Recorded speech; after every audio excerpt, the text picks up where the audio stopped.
नमस्कार, आपका स्वागत है आपके अपने YouTube चैनल एक कहानी रमा की जुबानी में।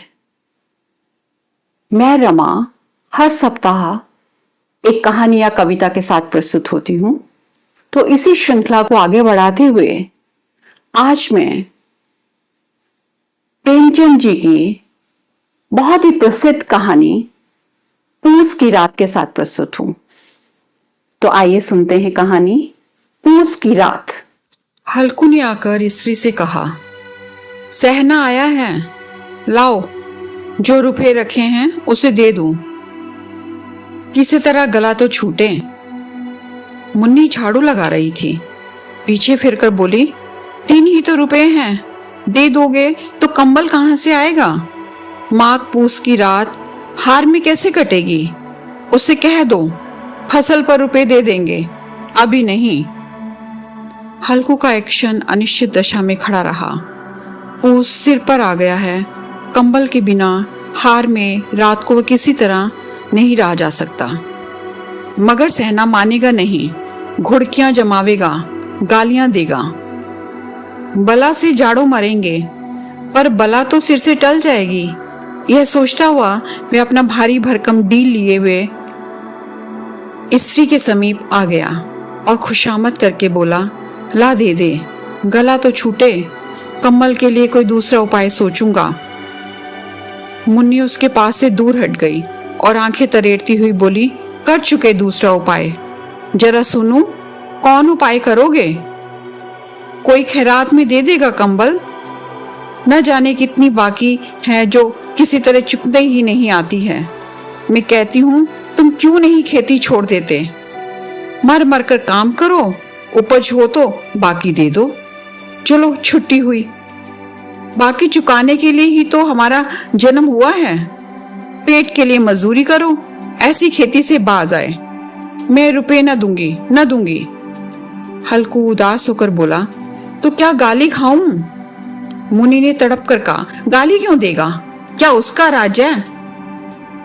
मगर यह कहने के साथ उसकी तनी हुई भौएं ढीली पड़ गई। हल्कू के उस वाक्य में जो कठोर सत्य था वे मानो एक भीषण जंतु की भांति उसे घूर रहा था।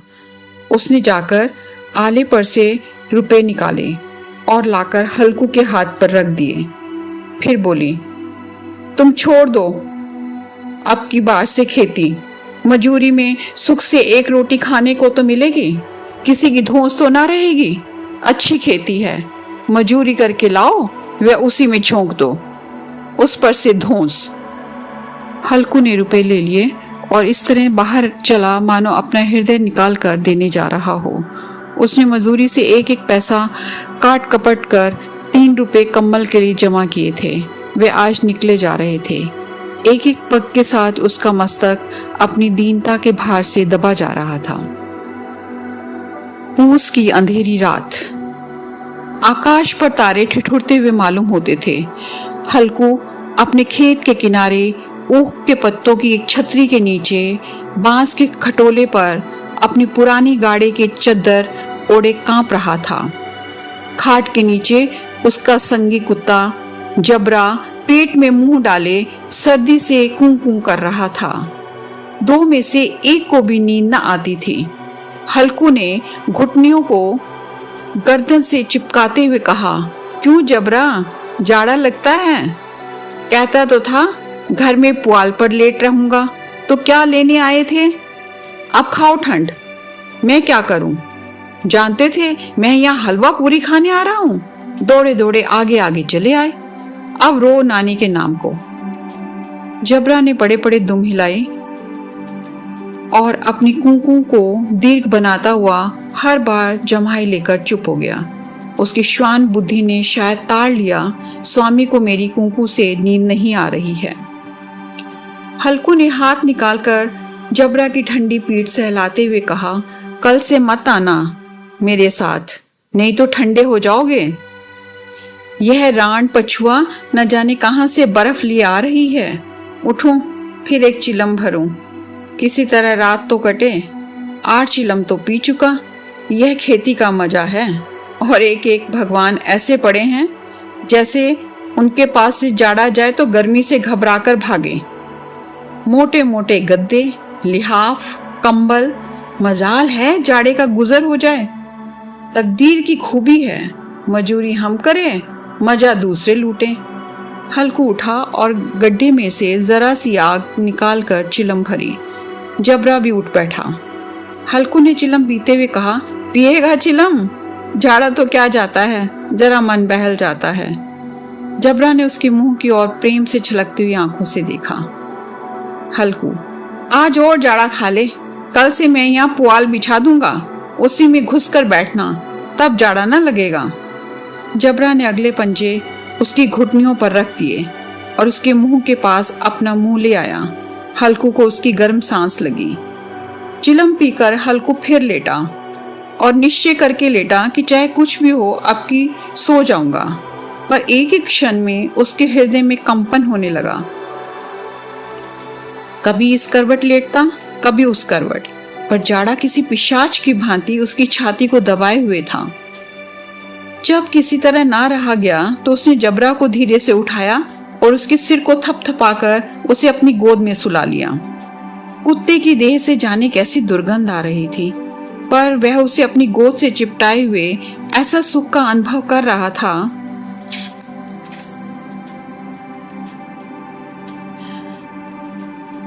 जो इधर महीनों से उसे ना मिला था। जबरा शायद समझ रहा था कि स्वर्ग यही है, और हल्कू की पवित्र आत्मा में तो उस कुत्ते के प्रति घृणा की गंध तक न थी। अपने किसी अभिन्न मित्र या भाई को भी वह इतनी ही तत्परता से गले लगाता। वह अपनी दीनता से आहत न था जिसने आज उसे इस दशा में पहुंचा दिया। नहीं, इस अनोखी मैत्री ने जैसे उसकी आत्मा के सब द्वार बंद कर दिए थे। उसका एक एक अणु प्रकाश से चमक रहा था। सहसा जबरा ने किसी जानवर की आहट पाई। इस विशेष आत्मीयता में उसमें एक नई स्फूर्ति पैदा कर दी थी जो हवा के ठंडे झोंकों को तुच्छ समझती थी। वह झपट कर उठा और छतरी के बाहर आकर भूंकने लगा। हल्कू ने उसे कई बार चुपकार कर बुलाया, पर वह उसके पास ना आया। हार में चारों तरफ दौड़ दौड़ कर भूंकता रहा। एक क्षण के लिए आ भी जाता तो तुरंत ही फिर दौड़ता। कर्तव्य उसके हृदय में अरमान की भांति उछल रहा था। 1 घंटा और गुजर गया। रात ने शीत को हवा से धतकाना शुरू किया। हल्कू उठ बैठा और दोनों घुटनों को छाती से मिलाकर सिर को उसमें छुपा लिया। फिर भी ठंड कम ना हुई। ऐसा जान पड़ता था सारा रक्त जम गया है। धमनियों में से रक्त की जगह हिम बह रहा है। उसने झुककर आकाश की ओर देखा। अभी कितनी रात बाकी है। सप्तऋषि अभी आकाश में आधे भी नहीं चढ़े। ऊपर आ जाएंगे तब कहीं सवेरा होगा। अभी पहर भर से ऊपर रात है। हल्कू के खेत से कोई एक गोली के टप्पे पर आमों का बाग था। पतझड़ शुरू हो गई थी। बागों में पत्तियों का ढेर लगा हुआ था। हल्कू ने सोचा चलकर पत्तियां बटोरूं और उन्हें जलाकर खूब तापूं। रात को कोई मुझे पत्तियां बटोरते देखे तो समझे कोई भूत है। कौन जाने कोई जानवर ही छिपा बैठा हो। मगर अब तो बैठे नहीं रहा जाता। उसने पास से अरहर के खेत में जाकर कई पौधे उखाड़ लिए और उनका एक झाड़ू बनाकर हाथ में सुलगता हुआ उपला लिया। बगीचे की तरफ चला। जबरा ने उसे आते देखा तो पास आया और दुम हिलाने लगा। हल्कू ने कहा, अब तो नहीं रहा जाता जबरू, चलो बगीचे में पत्तियां बटोर कर तापें। टाटे हो जाएंगे तो फिर आकर सोएंगे। अभी तो रात बहुत है। जबरा ने कूं कूं करके सहमति प्रकट की और आगे आगे बगीचे की ओर चला। बगीचे में खूब अंधेरा छाया हुआ था और अंधकार में निर्दय पवन पत्तियों को कुचलता हुआ चला जाता था। वृक्षों से ओस की बूंदें टप टप नीचे टपक रही थी। एकाएक एक झोंका मेहंदी के फूलों की खुशबू लिए हुए आया। हल्कू ने कहा, कैसी अच्छी महक आई जबरू, तुम्हारे नाक में भी सुगंध आ रही है। जबरा को कहीं जमीन पर एक हड्डी मिल गई थी, उसे चिचोड़ रहा था। हल्कू ने आग जमीन पर रख दी और पत्तियां बटोरने लगा। जरा देर में पत्तियों का एक ढेर लग गया। हाथ ठिठुरे जाते थे, नंगे पांव गले जाते थे। और वह पत्तियों का पहाड़ खड़ा कर रहा था। उसी अलाव में वह ठंड को जलाकर भस्म कर देगा। थोड़ी देर में अलाव जल उठा। उसकी लौ ऊपर वाले वृक्ष की पत्तियों को छू छू कर भागने लगी। उस अस्थिर प्रकाश में बगीचे ने विशाल वृक्ष ऐसे मालूम होते थे मानो उस अथाह अंधकार को अपने सिरों से संभाले हुए हैं। अंधकार के उस अनंत सागर में वह प्रकाश एक नौका के समान हिलता मचलता हुआ जान पड़ता था। हल्को अलाव के सामने बैठा आग ताप रहा था। एक क्षण में उसने दोहर उतार कर बगल में दबा ली और दोनों पांव फैला दिए मानो ठंड को ललकार रहा हो। तेरे जी में जो आए सो कर।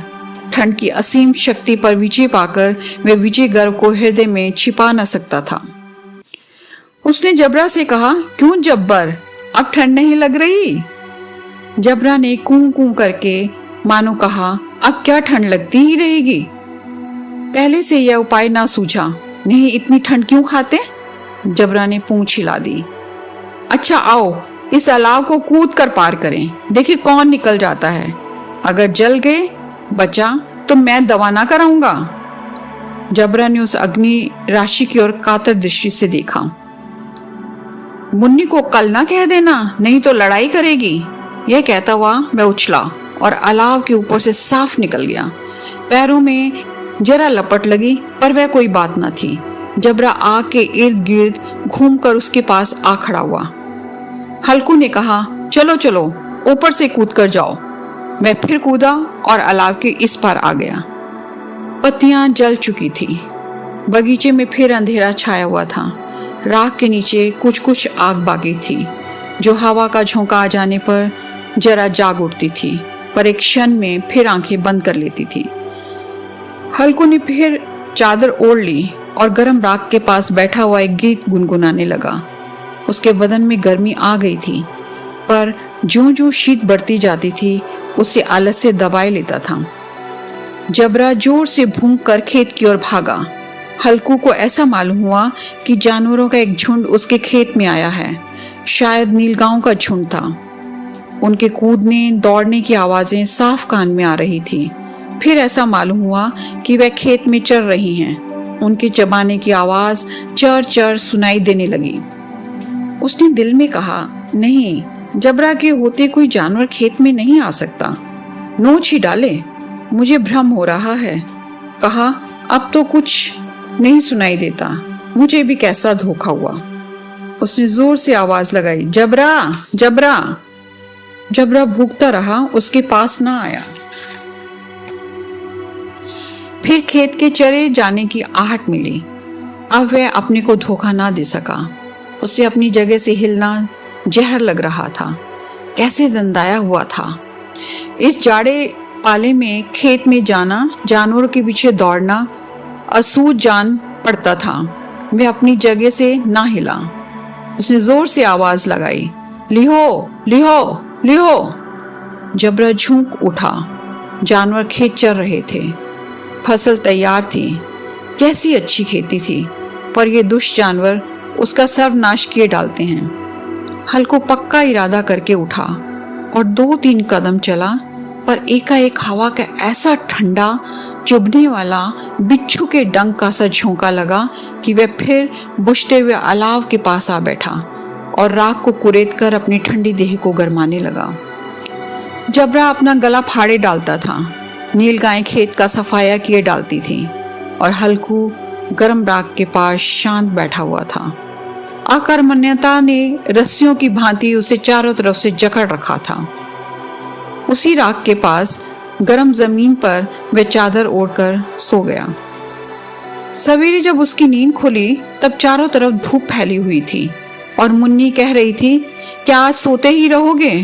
तुम यहाँ रहकर रम गए और उधर सारा खेत चौपट हो गया। हल्कू ने उठकर देखा, क्या तू खेत से होकर आ रही है? मुन्नी बोली, हाँ, सारे खेत का सत्यानाश हो गया। भला ऐसे भी कोई सोता है? तुम्हारे मड़ैया डालने से क्या हुआ? हल्कू ने बहाना किया, मैं मरते मरते बचा, तुझे अपने खेत की पड़ी है। पेट में ऐसा दर्द हुआ कि मैं ही जानता हूँ। दोनों फिर खेत की डांट पर आए। देखा सारा खेत रौंदा पड़ा हुआ है और जबरा मड़ैया के नीचे चित लेटा है, मानो प्राण ही ना हो। दोनों खेत की दशा देख रहे थे। मुन्नी के मुख पर उदासी छाई थी, पर हल्कू प्रसन्न था।